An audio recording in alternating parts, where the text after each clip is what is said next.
السلام علیکم دوستو، نئی اپڈیٹس پانے کے لیے ہمارا چینل زید قادری آفیشل سبسکرائب کریں۔ صلی اللہ تعالی علیہ وسلم۔ ہے علم لا زوال بے مثل خزانہ، نہ ہوگا علم دین تو روئے گا زمانہ۔ اسی لیے کہتے ہیں اپنے بچوں کو پڑھاؤ، ایجوکیشن دو، اعلیٰ سے اعلیٰ ایجوکیشن دو۔ تین چیزوں کا خیال رکھو، دیندار بنو، دینداری کے ساتھ مالدار بنو، اور مالداری کے ساتھ ساتھ تعلیم یافتہ بنو۔ معاشرے کا کوئی فرد ان پڑھ جاہل نہ رہنے پائے۔ سب کو پڑھاؤ، سب کو پڑھاؤ، پڑھو گے تو آگے بڑھو گے۔ مولا علی فرماتے ہیں تمہارے ماں باپ نے تم کو جو تعلیم دی اپنی اولاد کو اس سے بڑھ کر تعلیم دی، کیونکہ تمہاری اولاد کا دور تم سے زیادہ ترقی یافتہ ہوگا۔ یہ مولا علی نے آج سے صدیوں پہلے فرمایا تھا۔ اپنی اولاد کو پڑھاؤ، اپنے شوق کم کرو، اپنے خرچے کم کرو۔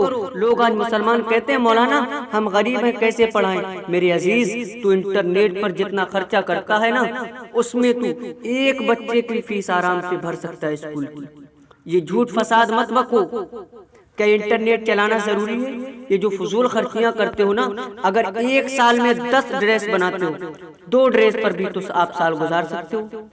8 ڈریس کا پیسے اپنے بچوں کی تعلیم میں لگاؤ۔ بچوں پر ظلم مت کرو، انہیں چھوٹی عمر میں نوکری پر مت لگاؤ، انہیں چھوٹی عمر میں مزدوری پہ مت لگاؤ، ان کو اعلیٰ سے اعلیٰ تعلیم دو۔ مولانا نوکری نہیں ملتی، ہم نوکریوں کے لیے نہیں پڑھاتے، ہم اپنے نبی کے فرمان پہ عمل کرنے کے لیے پڑھاتے ہیں۔ بس اتنا اعلیٰ بنا دو اپنے بچوں کو کہ ہمارے بچے ملک پہ بوجھ نہ بنے، بلکہ ملک کی ضرورت بن جائے، ضرورت بن جائے ملک کی۔ اور جب کوئی بندہ ضرورت بنتا ہے تو لوگ خود ہی اس کے پاس آ کرتے ہیں، اس کے قدموں میں سر رکھتے ہیں۔ دیکھو عبدالکلام کے نظریات، عقائد، یہ اس سے شرف نظر کرتے ہوئے کہتا ہوں، بولو فرقہ پرستوں نے عبدالکلام کو صدر جمہوریہ بنانے پہ مجبور ہوئے کہ نہیں ہوئے؟ کیوں؟ ان کے پاس صلاحیت اتنی تھی نا۔ ہندوستان کو ایٹمی طاقت عطا کرنے والا کون ہے؟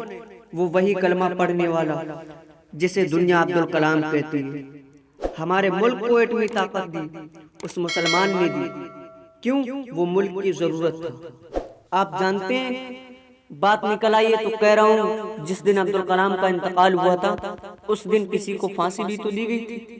وہی دن تھا، ہفتہ وہی تھا، دن تو وہی تھے، ہفتہ بھی وہی تھا شاید، لیکن کیا بات تھی؟ ایک کے لیے نفرت کی گالیاں تھیں اور دوسرے کے لیے وقت کا وزیر اعظم اس کے جنازے پہ پھول ڈال رہا تھا۔ اس لیے کہ عبدالکلام ملک پر بوجھ والی شخصیت نہیں بلکہ ملک کی ضرورت کا نام تھا۔ اگر آپ مسلمان رہ کر ملک کی ضرورت بنو گے تو آپ کو جیتے جی مرنے کے بعد بھی دنیا پھول چڑھانے پہ مجبور ہو جائے گی، لیکن تمہیں یہ کام کرنا ہوگا۔ اور عبدالکلام کی زندگی اگر آپ کو پتہ ہوگی تو معلوم ہے عبدالکلام ایک مچھیرے خاندان سے تعلق رکھتے تھے، مچھیرا جو مچھلیاں پکڑتے ہیں۔ میں اپنے جوانوں سے کہتا ہوں خدا کے لیے اپنے بچوں کو پڑھاؤ، کیوں؟ مچھیرا تھا ان کا خاندان۔ جب ان کا ابتدائی رزلٹ آیا یا SSC کا رزلٹ آیا تو گھر والوں نے کہہ دیا اب تمہیں پڑھنا نہیں، کام کرنا۔ عبدالکلام کی بڑی بہن نے اپنے زیورات بیچ دیے اور ان کے دادا نے کہا بیٹا تجھے پڑھنا ہے۔ بہن نے زیورات بیچے، دادا نے کہا تجھے پڑھنا ہے۔ عبدالکلام اپنے خود نوشت میں لکھتے ہیں کہ میری بہن نے زیورات بیچے تھے، میرے دادا نے ہمت دی تھی، اور پھر جب میں نے پڑھائی کا آغاز کیا تو میں سڑک پہ کھڑے ہو کر اخبار بیچتا تھا اور اس کی آمدنی سے میں اپنی تعلیم کے اخراجات پورے کرتا تھا۔ سڑک پہ اخبار بیچ کر جس نے تعلیم حاصل کی وہ ہمارے ملک کا قابل فخر صدر جمہوریہ بنا۔ یہ علم کی تو برکت ہے، اس لیے کہ اللہ کے رسول نے جو انقلاب پیدا کیا وہ علم کے ذریعے سے انقلاب پیدا کیا، تعلیم کے ذریعے سے انقلاب پیدا کیا تھا۔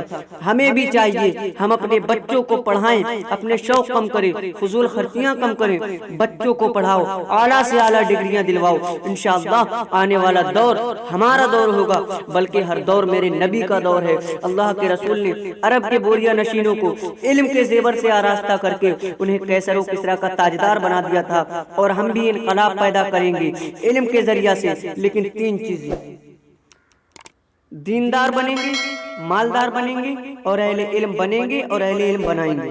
پھر دیکھنا انشاءاللہ وہ بہاروں کے دن آئیں گے کہ پھر اس پہ کبھی خزائیں نہیں آئیں گے۔ لیکن شرط یہ ہے کہ ہمیں اپنی معاشرے کو، اپنے حالات کو سدھارنا ہوگا۔ آج کے ہمارے نوجوان ہیں، ان کا حال کیا بن چکا ہے؟ Attitude, fashionable. ہیرو نے پھٹی پینٹ پہنی تو تم نے بھی پہن لی، ہیرو نے کوئی ڈائلاگ کہا تم نے بھی کہہ دیا، ہیرو نے اگرچہ کفریہ کلمہ کہا تم نے بھی کہہ دیا۔ یہ حال ہے نقل کا۔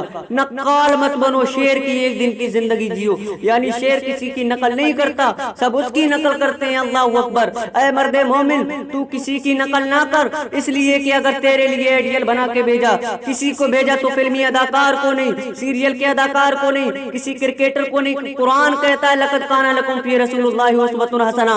تم اگر نقل کرنا چاہتے ہو تو محبوب خدا کی نقل کرو، جس کے لیے کہا گیا ہے تیری سیرت، تیری صورت زمانے سے نرالی ہے، تیری ہر ہر ادا پیارے دلیل بے مثالی ہے۔